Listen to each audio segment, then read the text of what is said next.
Deep underground in an undisclosed location, this is Tread Comics presents the Fleischer Studio Superman animated film series from the 1940s.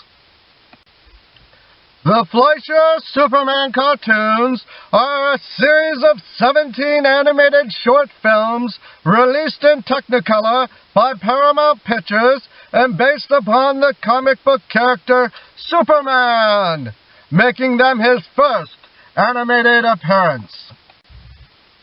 They were originally produced by Fleischer Studios, who completed their initial short and 8 further cartoons in 1941 and 1942. Production was assumed in May of 1942 by Famous Studios, a successor company to Fleischer, who produced 8 more cartoons in 1942 and 1943. Superman was the final animated series initiated by Fleischer Studios before Famous Studios officially took over production.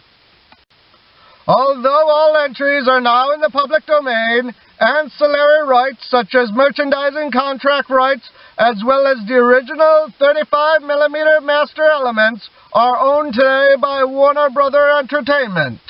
Warner Brother Entertainment has owned Superman publisher DC Comics since their purchase in 1967. Only the first 9 cartoons were produced by Fleischer Studios. Nonetheless, all 17 episodes are collectively known as the Fleischer Superman cartoons. In 1942, Fleischer Studios was dissolved and reorganized as Famous Studios, which produced the final 8 shorts. These cartoons are seen as some of the finest quality animated cartoons produced during the golden age of American animation. In 1994, the first entry in the series was voted number 33 on a list of the 50 greatest cartoons of all time by members of the animation field. By mid-1941, brothers Max and Dave Fleischer were running their own animation studio in Miami, Florida, and had recently finished their first animated feature film, Gulliver's Travels. The Fleischers were also well into production on their second, Mr. Bug Goes to Town. Not wanting to risk become overworked, the Fleischers were strongly opposed to the idea of committing themselves to another major project when they were approached by their studio's distributor and majority owner since May of 1941, Paramount Pictures. Paramount was interested in financially exploiting the phenomenal popularity of the then-new Superman comic books by producing a series of theatrical cartoons based upon the character. The Fleischers, looking for a way to reject the project without appearing uncooperative, agreed to do the series, but only at a per-episode budget number so exorbitantly high that Paramount would have to reject them instead. They told Paramount that producing such a conceptually and technically complex series of cartoons would cost about $100,000 per short. This was about 4 times the typical budget of a 6-minute episode of the Fleischers' popular Popeye the Sailor cartoon of that period. To Fleischer's stock, instead of withdrawing its request, Paramount entered into negotiations with them and got the per-episode budget lowered to $50,000. Now the Fleischers were committed to a project they never wanted to do with more financial and marketing support than they had ever had received for the projects they had done thus far. The first cartoon in the series, simply titled Superman, also known as The Mad Scientist, was released on September 26, 1941, and was nominated for the 1941 Academy Award for Best Short Subject Cartoons. It lost to Lend a Paw, a Pluto cartoon from Walt Disney Productions and RKO Pictures. The voice of Superman for the series was initially provided by Bud Kohler, who was also performing the lead character's voice during the Adventures of Superman radio series. Joan Alexander was the voice of Lois Lane, a role she also portrayed on the radio alongside Kohler. Music for the series was composed by Sammy Timberg, the Fleischer's longtime musical collaborator. Roboscoping, the process of tracing animation drawings from live-action footage, was used minimally to lend realism to the character's body movements. Many of Superman's actions, however, could not be roboscoped, such as flying, lifting very large objects, etc. In these cases, the Fleischer's lead animators, many of whom lacked training in figure drawing, animated roughly and depended upon their assignments, many of whom were inexperienced animators but established draftsmen, to keep Superman on model during his action sequences. The Fleischer cartoons were also responsible for giving Superman perhaps his most powerful superpower, flight. When the Fleischers started work on the series, Superman in comic books could only leap from place to place, hence the phrase, able to leap tall buildings in a single bound. After seeing the leaping animation fully, the Fleischers deemed it looked silly, and asked permission from Action Comics, later known as DC Comics, to have him fly instead. The publishers agreed, and Superman was formally given the powers of flight thereafter. Previously, he was only shown flying in the comics due to an artistic and editorial error in Superman issue 10. By the end of 1941, the brothers were no longer able to cooperate with one another, and the studio's co-founder, Dave Fleischer, had left Florida for California, where he would eventually become the new studio head of Columbia Pictures' Screen Gem Studios. After the Fleischers were removed from the company, Paramount renamed the organization Famous Studios and replaced all people in charge of production. The sleek look of the series continued, but there is a noticeable change in the storyline of the later shorts of the series after Famous replaced Fleischer as producer. The first 9 cartoons had more of a science fiction aspect to them, as they involved the Man of Steel fighting robots, giant dinosaurs, meteors from outer space, and other perils. The 8 later cartoons in the series, which were all Famous studio productions, dealt more with World War II propaganda stories, such as The 11th Hour, which finds Superman going to Japan to commit acts of sabotage in order to reduce the morale of the enemy.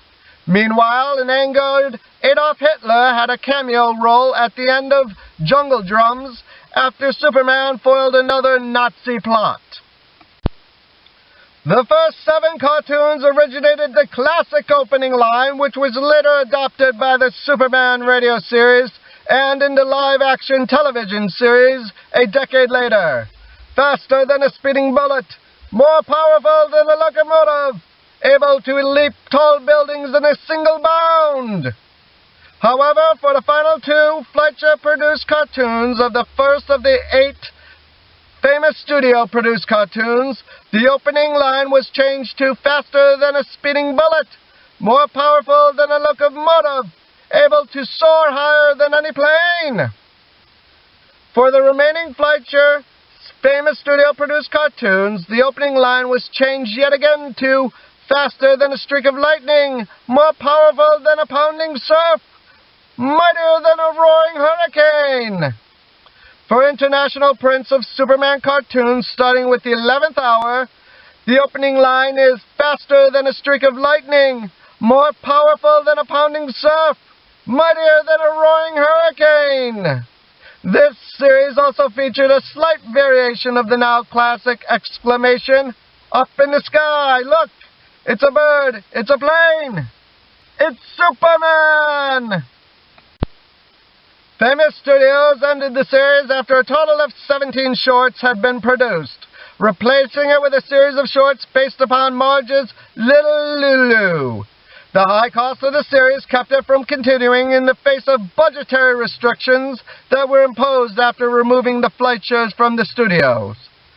The first cartoon had a budget of $50,000, and the other 16s each had a budget of $30,000, bringing the total cost of the series to $530,000, which is the now equivalent of almost $9 million. In addition, Paramount cited waning interest in the Superman shorts among theater goers, another justification for the series cancellation. The rights to all 17 cartoons eventually reverted to National Comics, who licensed TV syndicating rights to Flamingo Films. All eventually fell into the public domain due to National Comics failing to renew their copyright. Thus, they have been widely distributed on VHS, Laserdisc, and DVD. Nonetheless, Warner Brothers, via parent Warner Media's ownership of DC Comics, now owns the original film elements to the cartoons. In 1985, DC Comics named Fleischer Studios one of its honorees in the company's 50th anniversary publication, 50 Who Made DC Great, for its work on the Superman cartoons. Writer and artist Frank Miller cited the influence of Max and Dave Fleischer, including among them a list of prominent Golden Age comic creators whose work he acknowledged at the end of his 1986 comic series, Batman: The Dark Knight Returns. The series strongly influenced the creation of the acclaimed animated television series, Batman the Animated Series, as well as the similar-looking Superman the Animated Series. Comic book artist Alex Ross has also listed the shorts amongst inspiration for his take upon the Superman look. And now, Tread Comics is proud to present the conclusion of the Superman Fleischer Studios animated feature with Superman in Secret Agent. Secret Agent was a feature featuring DC Comics' popular character Superman, created by Jerry Siegel and Joe Shuster. It was produced by Famous Studios and released to theaters by Paramount Pictures on July 30th of 1943. This is the 17th of 17 animated features featuring Superman from the Fleischer Studios and Famous Studios. And now, without further ado, it is Tread Comics' proud pleasure to present Superman in Secret Agent.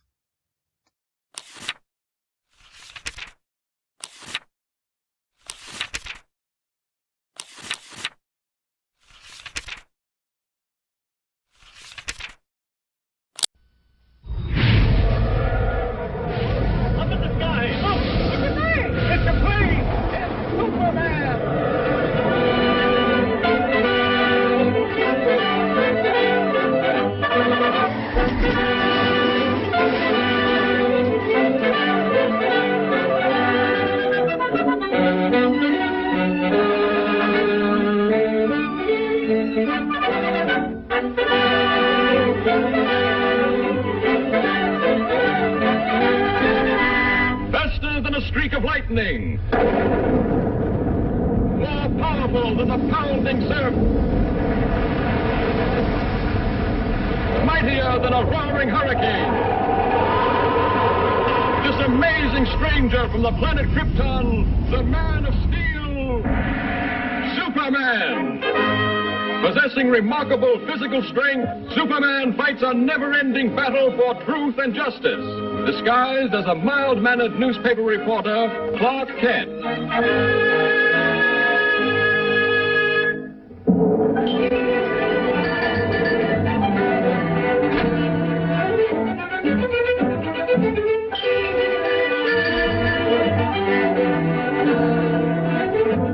Now look here, Kent. You can't pick your assignments. Hurry over and cover that consumers meeting. But, Chief... But nothing. That's final.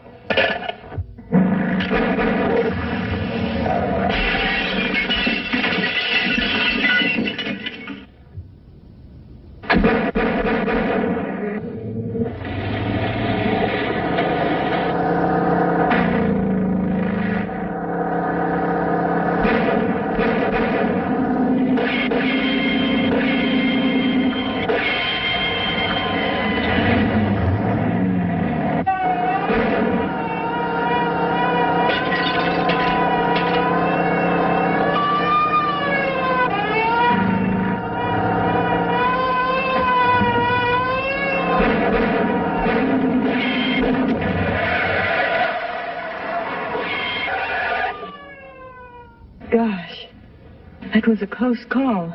I've got to get to police headquarters immediately.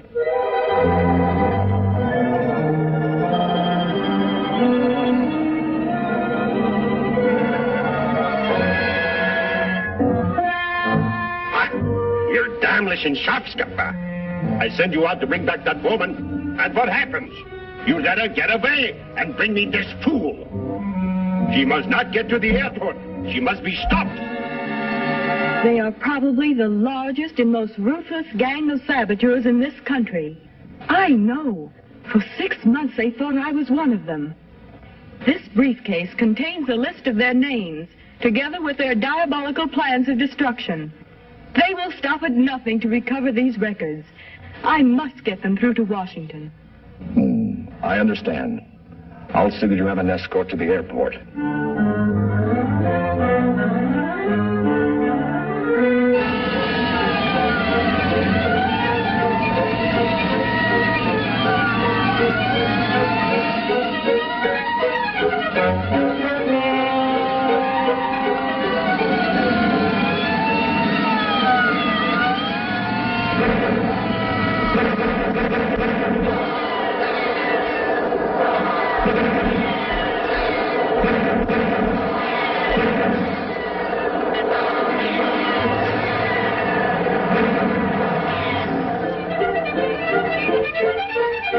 She's got through. She's heading this way. Quick!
She's trapped on the bridge. The place is surrounded by them.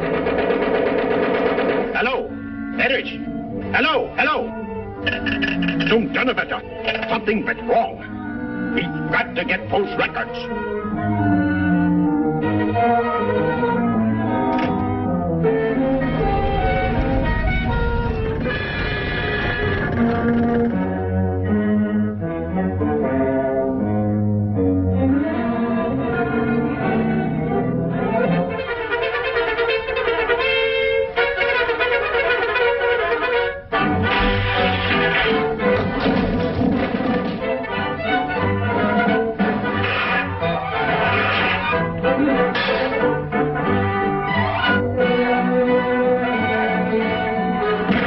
Was ist los?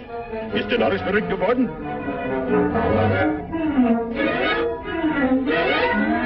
Zum Teufel!